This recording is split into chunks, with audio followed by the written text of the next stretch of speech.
There are a lot of colorful prisoners down there, because Arizona attracted a lot of colorful outlaw types, and some of them got put in prison, and most of them got away.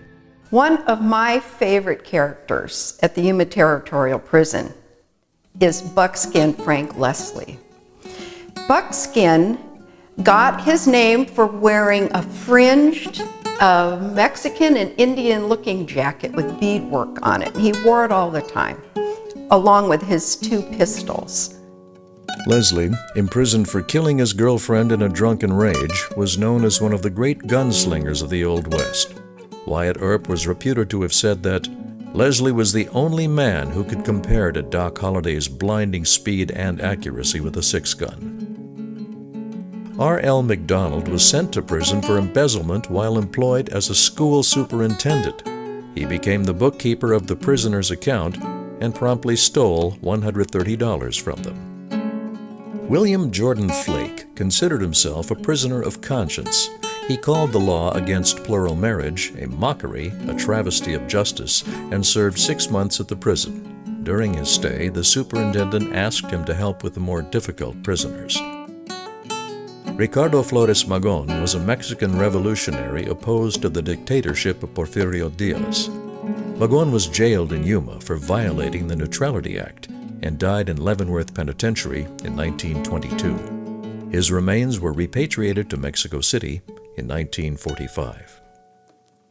One really interesting aspect of the Territorial Prison was that it was the first prison in the West to lock up women.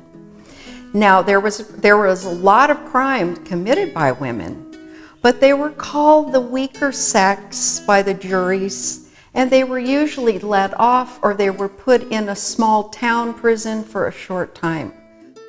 By far the most famous inmate at the prison, male or female, was Pearl Hart. She and her partner Joe Boot committed the last stagecoach robbery in Arizona. On May 30th, 1899, they robbed the Globe stage but were inept robbers and quickly caught. Boot was sentenced to 30 years. He would escape 2 years later, never to be heard from again. For Pearl's part in the robbery, she was sentenced to 5 years. So Pearl was sort of a brazen, probably in many ways rough speaking. She did use opium, and she was considered to be very pretty. So she flirted with wardens, dignitaries that came to the prison, and other prisoners. So she is set apart as being the infamous Pearl Hart. She was made famous by embellished newspaper stories, and following her release, tried her hand at acting. Evidently, she was as bad an actress as a thief, and quickly faded from history. Elena Estrada was sentenced to 7 years for manslaughter. She stabbed her unfaithful lover, then cut open his chest, pulling out his heart and throwing the bloody mass in his face. And 16-year-old Maria Moreno. She was attending a dance next door to her home when her brother demanded that she stop her dancing and behave respectfully. They argued, and she threatened to kill him, to which he replied, "Kill me then." Maria retrieved a shotgun from her home and shot her brother in the face, killing him instantly.